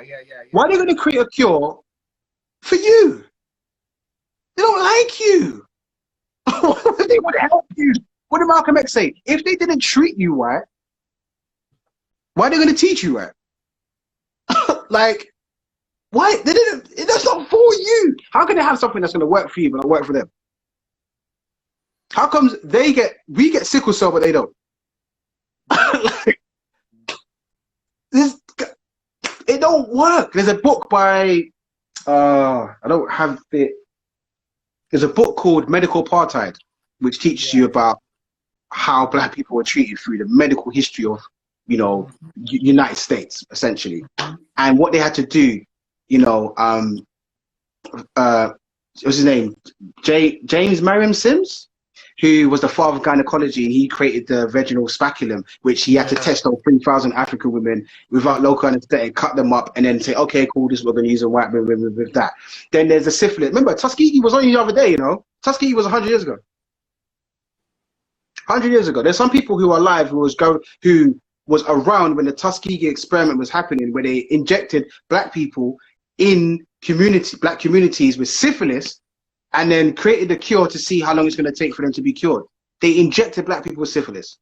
All right, they were stupid for accepting it. But back then, conspiracy theories weren't really around to even identify. You trusted, it's called white cloak syndrome, isn't it? Anybody with white cloak and the clipboard, you're going to believe them. Yeah. So they injected black people with syphilis. What? And then we're going to see how it works and how long they live for and how this community, you know, reproduce and their babies. They don't like us. Like, we need to, once we get that out of our head, that's cool. Let's just do our own thing. But as people, it's hard because we're loving people. We can't change our nature. There's nothing we can do about it. So it's either we become loving here and get beaten up, or we go somewhere where we can love ourselves and feel a bit more safer. But again, a lot of us don't want to go to Africa because, one, we don't know where to go because we're only now accepting going back to Africa. And two, Africa's seen as a bad thing. And then also, I'm on going back to Africa, but then what can we do for Africa? Because the only reason we're going to Africa is because we need it. But then it's still negative because what does Africa need from us? And if we was comfortable here, there was equal opportunity, there was love, we could get the same jobs, we wouldn't go anywhere. We wouldn't be going anywhere. Right. So are we true to ourselves? We're only getting caught out and being like, no. We're only changing because we got caught out. We're only sorry because we got caught out. You know, like when a racist person gets caught, you tweeted something from 10 years ago. Do you know what I'm saying? You're only sorry because you got caught. You're not sorry because you. So we're only going back to Africa because we're forced to. But do we really want to go back to Africa? Probably not. Because we like wearing trainers. How are we going to be grounded but we don't touch the earth? But you're grounded. Bro. Because there's a lot of things. Last book and last thing I'll say, because my battery's about to die, yeah? Get this book. It's called New World A Coming. Black Religion and Racial Identity During the Great Migration. A lot of us don't even know the different religions that we were under. No. Because you had Christians fighting side by side with Muslims. You had Hebrews as well. We're talking about 200 years ago. We're talking about 100 years ago. We're talking about, there was different like we don't even, the oldest Christian church is in Ethiopia. Yeah. We don't understand that we had different things and we all came under one thing. Yeah. But what is the identity? What is it that this is it, man. This is it. We've got to deal with the young people, and a platform like this is so important. It's so important. But we've got a long way to. We're not ready. We are not ready. The young people, we've got to prepare them. Say, look, this is what we've done. This is where we messed up. We got comfortable. We was on it. We was fighting the power. We was doing everything. Like when we had the Brixton bombing, we was angry. But then we got comfortable. Then we started to, you know, do other little bits and pieces, and then we started to grow up. Then we had to pay council tax. And it's easy to be revolutionary when you're broke. But when you got to pay tax, it's not happening. So this is what you're going to do. We're going to show you how to do publishing. We're going to show you how to own and control everything. We're going to get you a black gallery. There isn't a black, predominantly large black gallery. We don't even have one. But we've got how many black artists? Okay, cool. So we need a major black record label. We're going to show you how to do it. Don't listen. If you're an artist and they're saying that we'll give you 20 grand, that company wants to make money. So if they're going to give you 20 grand, they must mean that you're worth more than that. 100%. So why are you saying, oh, I got 20 bags? And also, this is how they trap it. And Big Nasty was talking about this the other day. And I've been saying this for a while. How they trap is that they give money like that to those who are in need. But those that are in need, they don't know what to do with it. So someone that's starving, they're not going to say, no, I'm good. No, they're going to take whatever and do whatever. But they don't have no financial training. Of course. So we need financial literacy for our young people. Yes. We need to teach them about health, mental health, spiritual health, physical health. We've got to teach them about the importance of identity and understanding where you come from. And then on top of that, lastly, what we need to do is that we need to look into how we can create a safe space in order for someone to retreat. Because when, for example, if you said, you know what, I'm going to go out there and go and try to fight Babylon, you're out there on your own. And if you try to turn up, where's the help? You man are not going to back it. No. We're like, yeah, see, I got work in the morning. You get me? Like, I got to go to Dubai next week, so I need to make that money quick. That's what we're thinking. So we got to create a safe space. So if you go out there and you're part of a label and you're like a Wiley, you should be able to do that and say, you know, it's cool. Because if I get fired or whatever, we've got a community that's going to pay my rent for the year until I get back on my feet. Yeah. And the reason why we're not taking risks because there's no blanket, there's no safe haven, there's no family to come back to. Yeah. We say that, yeah, my brother and sister, we don't even act like family. We should be turning up to these meetings and saying, I'm outside, you know, I got you. I'm cool. I know I'm just a lawyer. I got your number from someone that said, you know, I'm a black lawyer. Don't worry, I got you. I'm outside. We'll talk afterwards. Handle your business. And then say, yeah, it was good. Yeah, my name's I got you. Anytime you need something, cool. But where's the protection? We should be protecting our sisters, our black women, when they go on the TV, for example, and they have these little race debates and they get all these racists making comments. We should be turning up to these buildings. You're going to ITV building? I'm coming. And we're outside. The moment we hear someone be racist, we're coming in there and saying, who said that? We should be able to do it. We should become a family. But there's no protection. That's why they're scared. So it's better to just sit back and be quiet and just go on the bumpy road to wherever it's taking us and be comfortable. So, bro, I appreciate you. Thank you so much for giving me this time. Like, no, Darrel, man. Like, thank you. And thank you for the work you're doing, and just thank you for being on this mission. And you know, I think it's so important that we spoke a bit about griots, about, you know, the story keepers and the storytellers, and this is what you are. This is exactly what you are. What we've just been part of for the last hour and a half, 2 hours, is we are hearing from our own modern day griot, right? Our own story keeper, telling us things that many of us have never heard. Some of us have heard some of it before, but many of us have heard, you know, none of it before, especially in the way in which you're teaching us. So, bro, please never stop telling us our story. Never stop telling the story, because we need the retelling of narratives is just the most powerful tool that is used against us, because we're told something different. And you and people like you, we are just so grateful for. And I just want to, you know, just wish you all the best, blessings for you, your family, your ministry, your mission, everything that you're on. I just pray that it will exceed your wildest expectations, and you will just continue to transform lives. Thank you so much, brother. We're going to be back here. You know, people listening, thank you all for tuning in. Is there a part 2? There will be much more of this, guys. Like, literally over this month. As long as I've got a voice, I'm going to forever talk. So yeah, just give me the mic, innit? Guys, please. Guys, make sure you check out Darrel Blake as well. Follow him, see what he's up to as well, and just be enlightened. And yeah, just thank you so much. And throughout, join us here, you know, all of people who have come across from Darrel's following. Thank you so much for tuning in to Templeway today. We're just trying to be a community that loves people, and a community that is open for people to tell their stories. And this is what we're going to do over the month of October. So every weekday at 8 o'clock, we're going to have a conversation with someone else from our community who I think really has something powerful to say to us. So please tune in. We'll be back on Monday at 8 p.m. Tune in to the next person. But for now, thank you so much, Darrel. That's it, man. Stay black. Stay black. And, yeah, Yeah. man, let's connect again, man. Anything we can do 100%. to help what you're up to, you know, we're down for that as well. Appreciate it, man. Love you, bro. Thank you. Bless them, bruv. Love you too, man. Speak soon. All right. Thank you, everyone, for tuning in, and I'll see you on the flip side.